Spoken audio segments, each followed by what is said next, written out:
This is Hidden Killers Week in Review. A look back at the most prolific stories of the week. This is Hidden Killers with Tony Brueski. When it comes to behavioral analysis and criminal investigations, there's one thing we know for sure. Patterns don't lie, but people do. And in the Delphi murder case, the patterns of behavior, deception, and decision-making don't just raise red flags, they practically set the whole case on fire. We now have a jailhouse confession that was ignored, a prosecutor who may have buried critical evidence, and an investigation that seemed to conveniently stare away from all of the obvious suspects. All while the man now sitting in prison, Richard Allen, insists he had nothing to do with these murders, even if half of the allegations about missing evidence, investigative bias, and alternative suspects are true. Just half.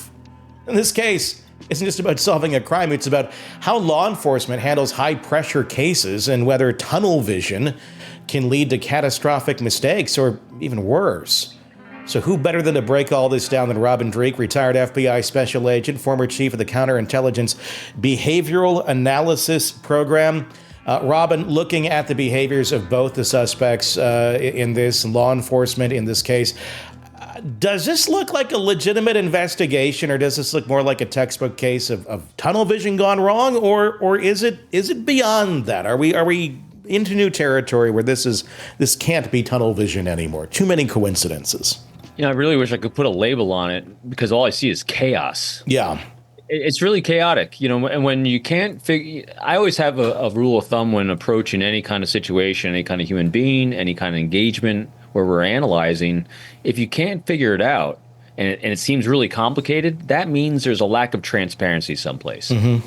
And because human motivations are really, really simple and predictable, and that is, everyone is always seeking to act in their own best interests, of their own safety, security, and prosperity from their own point of view and their own context, which is deep empathy. If you understand that point of view from someone else's context in life, you can then predict their behavior. When you understand that life arc and you get data points from the time of their first formative years, they're in the ages of roughly 9 to 19, and you start seeing how they decision make and the choices they're making, it's following an arc, a pattern. And then every decision along that pattern, they think they are acting in their own best interest, including, unfortunately, in some cases where violence starts escalating. It follows that pattern. And what we've seen multiple times here that you and I keep covering, and a lot of other people are covering, is Richard Allen's pattern of behavior of life did not follow he committed these murders. Now, granted, he might have. He was accused of it. He was convicted of it, and he's in prison for it. But it does not follow that pattern of behavior, because the number one thing they used against him was his own confession. I want to really reiterate this a lot. Confessions derived from torture are not admissible. He was tortured. Mm-hmm. The way he was treated, I mean, think about the Geneva Convention. Think about all these things we think about when it comes to torture. Guantanamo Bay. All these things, when you put someone in isolation, the psychological torture they're under, plus the fact that he had some psychological issues before that, as is reported, anything he says is, Yeah. It's the same reason. So think about this. If you want to do a kind of compare and contrast, because some people say, well, he admitted it, get over it, he's guilty. Yeah, well, torture or mishandled psychological things put on you, polygraphs aren't admissible in court either. No. Because it's a behavior. It's a physiological response to outside stimulus that the machine is measuring no matter what you say. Mm-hmm. And so even polygraph examinations, truth detectors are not admissible in court. So why should this confession? That's why we do investigations, to follow the arcs of pattern. And then you have these other two individuals who fit a pattern behavior. They had contact with the subjects. There's confessions in jail. There's all these other things that follow an arc that makes sense. Not saying they're guilty or innocent, but that say we need to look here instead of someone's life that doesn't fit that arc. That's where there's weird chaos going on. And also where we have a pattern of behavior is with law enforcement in Delphi, covering things up, lying about it. Was it the sheriff or the chief? Somebody just stepped down in the last couple of weeks because of another case they were caught lying about. And if we go even back further, I'm doing a whole piece on this, on the history of Delphi and their issues, and there's a lot of them. It follows a pattern of covering things up to protect this ecosystem of certain people in there and ignoring blatant evidence, the Ron Logan evidence. There's a ton of it. We've gone over it ad nauseum. And the Keegan-Kline evidence. We've talked about that ad nauseum as well. Neither of them ever charged with anything. Keegan-Kline is away on child porn charges, like the upstanding individual he is, but he never was charged with anything to do with Delphi, even though they were monitoring him. They were monitoring him using the username Anthony Shots, trying to catfish and solicit little girls to go meet him somewhere. He was even communicating with one of these girls to go meet him somewhere the day of the murders. And somehow the Delphi investigators, the Delphi authorities looked the other way. We have another one, and this is the new bombshell from this week. It is the supposed confession letters that were disseminated out by Ricky Davis, who was a cellmate with Ron Logan back in 2017, back before we had Richard Allen even on the radar. He wasn't even a suspect. He wasn't even in the mix at this moment in time. And they don't really have anybody other than a lot of interest in Ron Logan. And the FBI is saying, Ron Logan, look at this. We're going to go in and invade the house, and we're going to raid it, and we're going to get all this information. We don't know what they ever found because, well, Delphi shut that down and shut all that information down. But you have a confession allegedly from Ron Logan with information to Ricky Davis that no one else would have known, only the killer at the scene, because these things were not disseminated to the public yet, specifically the murder weapon, the box cutter. We did not learn it was a box cutter until 2024. No one did. But he was talking about it. Ricky Davis, who was in the same cell as Ron Logan, who's saying, Ron confessed to me. He has these details. He even ties in Keegan-Kline into the whole situation as well. And he says, letter after letter ignored. Nothing seen by McClelland, the prosecutor in this case. Now, when you send letters out of prison, they're scanned, they're looked at, they get into some sort of a database. One would hope that they still have evidence of this if they ever got out of the prison. And that's the first question, because the defense of Richard Allen is saying, okay, you would have had these letters, Mr. McClelland, and if you did not turn them over in discovery, because that you need to do that. It's rules of discovery. And if you did not do that, you are basically hiding evidence that could very much exonerate Richard Allen. The big question is, did he have those letters? McClelland, as of this recording, has not responded yet. Simple yes, no. Do you have them? Nothing. Just skirting around the issue, not saying anything at all. Let's talk about that. Let's talk about jailhouse confessions. Obviously, this is a letter not directly from Ron Logan, but from an inmate that was next to him. How much credence do you put on something like that, especially with a guy that says he has nothing to lose? He's not there asking for leniency on his sentence. He's even offering to wear a wire if they didn't want to look at the letters. Let me wear a wire. You can hear him tell me these things. And they said, you don't need to do that. Yeah, so jailhouse confessions and information like that, it will always have credibility issues, obviously. Sure. But again, it's data points, and it's congruent data points.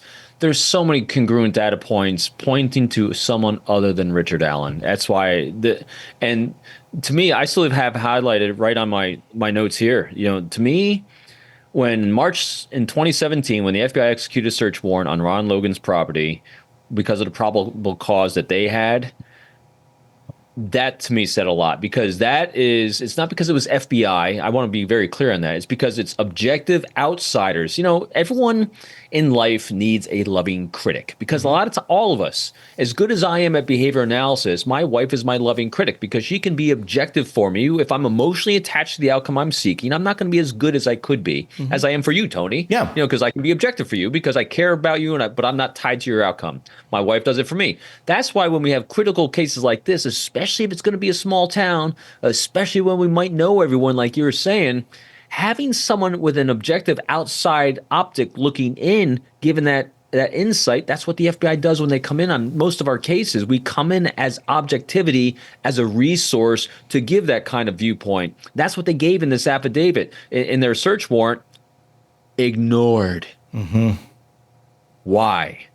I think there's a lot of really, really messy, horrible things going on there. And that's the pattern of behavior that we're seeing on the part of law enforcement, ignoring obvious signs, obvious red flags that at the very least should be looked into. You don't have to think they're real, but you got to look, because they all connect to the same group of people that we're talking about here. Some of the same people whose interviews, video interviews, just happen to be taped over when the defense of Richard Allen said in the discovery process, "We'd like to see those, please." "Oh, they're gone. We lost them. We accidentally taped them over on the DVR. Whoops. Oh, and by the way, there was nothing on them. You got to trust us. There was nothing there. Nothing there at all. We have a great track record of not lying. So, of course, what we're saying is true."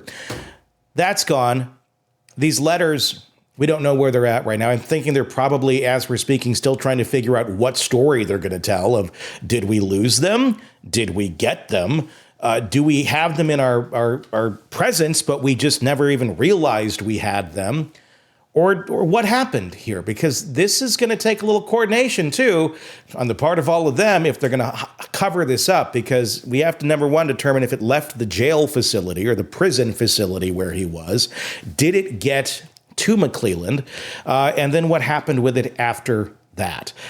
If he's covering this up, if he never dispersed this information, we have a very big problem here in terms of why was this part not out there? But the other bigger problem is you still have Judge Gull, who's going to do the ultimate ruling on this until it gets to an appellate level.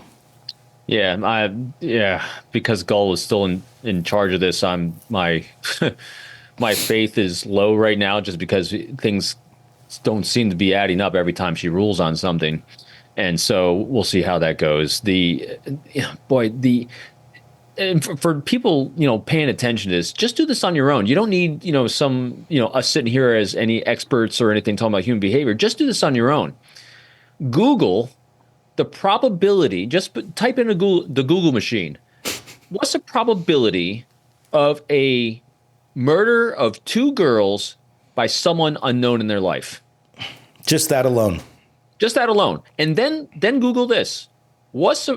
Compare that to the probability of murder of 2 young girls by someone who is a sex offender and has connectivity in their lives. And you find them on their property.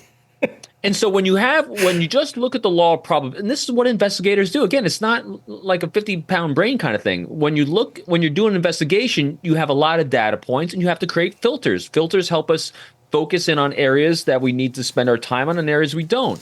So if you have 3 individuals that are proximity that might be potential suspects, and you just do that simple calculation, where are you going to spend your time? Well, I have a sex offender and I have someone that's also connected with the family. It's his property and he's there. See what I mean? And then you have Richard Allen.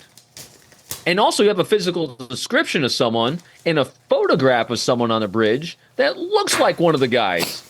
That's not Richard Allen. Nothing to see here. Nothing to see here. Move on, everybody. There's nothing. It's not 50-pound brain kind of stuff. And then when you then put all the life arcs behind these things, you just look at what matches and what doesn't match. And Richard Allen just is not a match. And if all you're hanging that on is a shell, a round that might match his gun, and the fact that he confessed while being tortured, that's a crap case.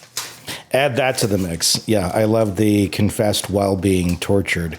I'm throwing that torture in there. That was torture. What will it take in a case like this for something else to get involved. I would, with the FBI to get involved in this, not even necessarily, I mean, yes, on the case itself, but I feel like they need to be walking into a public corruption investigation of some sort here, because this town has got their work cut out for them. I'm just beginning to dig further beyond this case into some other cases in this town, and oh my God, this town has issues. Their policing system has issues. There clearly is something going on here where we're going to steer the narrative however we want to do it to cover for whoever we need to do it for. And people resign and they step down and they shift this place and that place. But nobody ever really gets held accountable for it under the law, other than when they walked away from it when it really gets tough. What would that take? I mean, what would it take to trigger an FBI investigation into the actual town itself? Because I think that you're not going to get anything changed here. We're not going to get a legitimate investigation. We're not going to get anything as long as the same people who are there are there. I'll tell you, one of the challenges of public corruption investigations is sources. Yeah. Just think back to the Alec Murdaugh case, getting people to flip against the establishment in where it's so rooted so deeply, that is a big challenge, because the number one thing the FBI does is we prosecute cases, and we do that by developing confidential human sources. That's pretty much the bedrock. You're investigating a case and all the violations that we have, whether it's counterintelligence like I did, or whether it's crime, other types of crimes that the rest of the Bureau did. And we do those cases by utilizing sophisticated techniques. Sometimes those are technical, but technical we usually go to when we fail to get confidential human sources. Human beings are the best sources of information for all of our investigations. They lead us down roads. They give us the nuance. They give us context. They give us everything we need for prosecution to get the data points, the forensic data points we're going to need to bolster that case. But it's always confidential human sources. And so especially in a public corruption case, these people, if they have a life arc of reps of covering for each other, their own sort of wall, breaking that wall and getting someone on the inside to flip and tell the Bureau, or tell anyone outside there what's actually going on and what sheet of paper to look up, to lift up and see, and actually see how things are being done.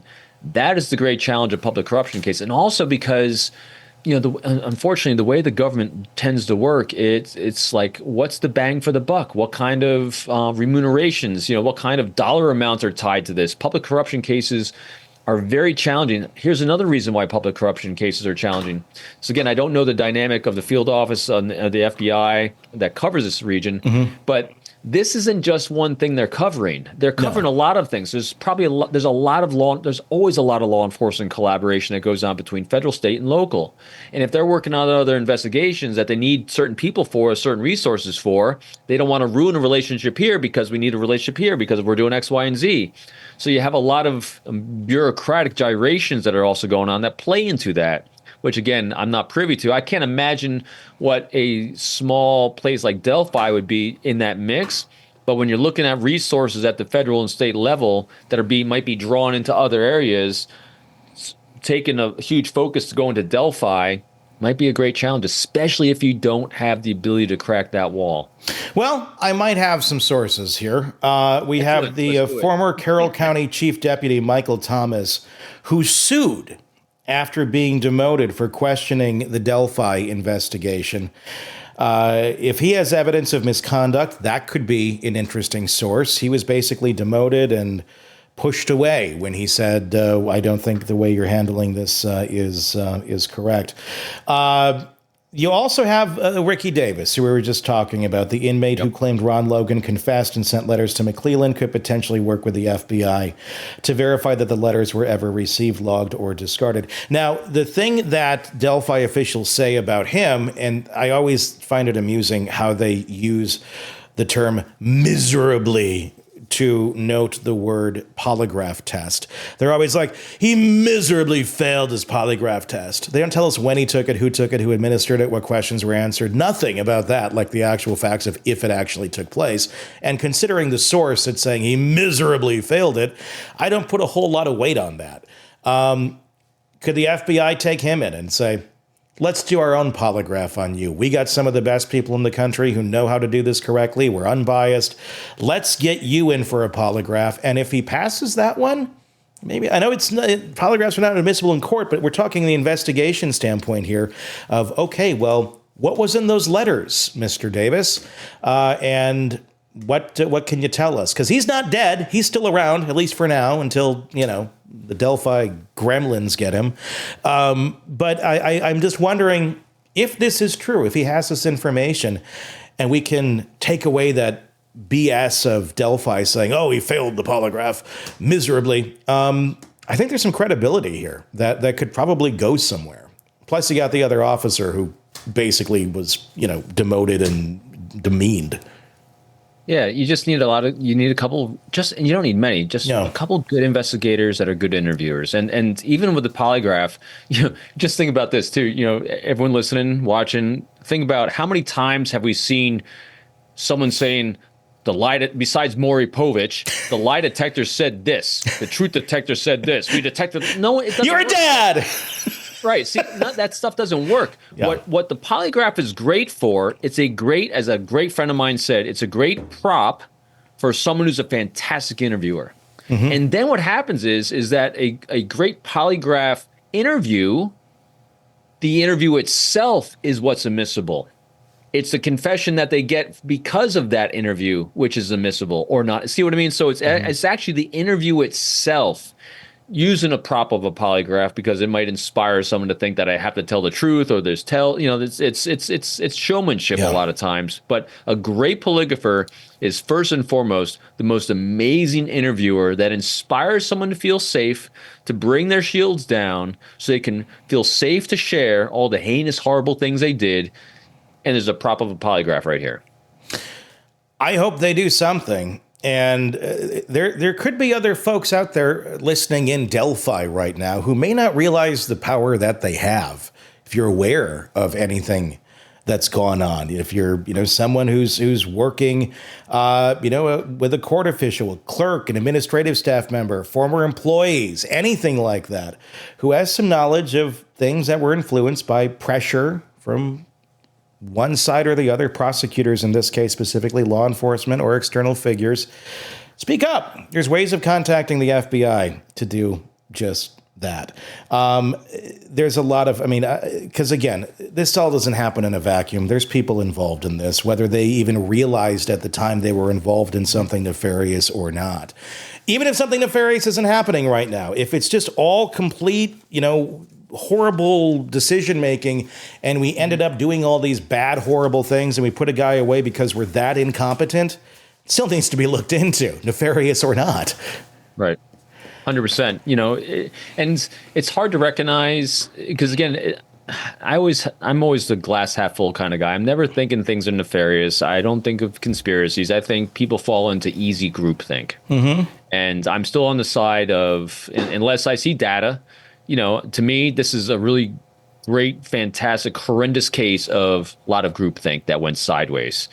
But we do have data points that says there could be nefarious things going on. Because, how many times have we seen a lot of things going sideways because the local officials are not as up and up as they should be? No way, shape, or form. Yep. The world of true crime never stops, and neither do we. Press subscribe now to get daily updates, in-depth analysis, and expert opinions from the Hidden Killers podcast and True Crime Today.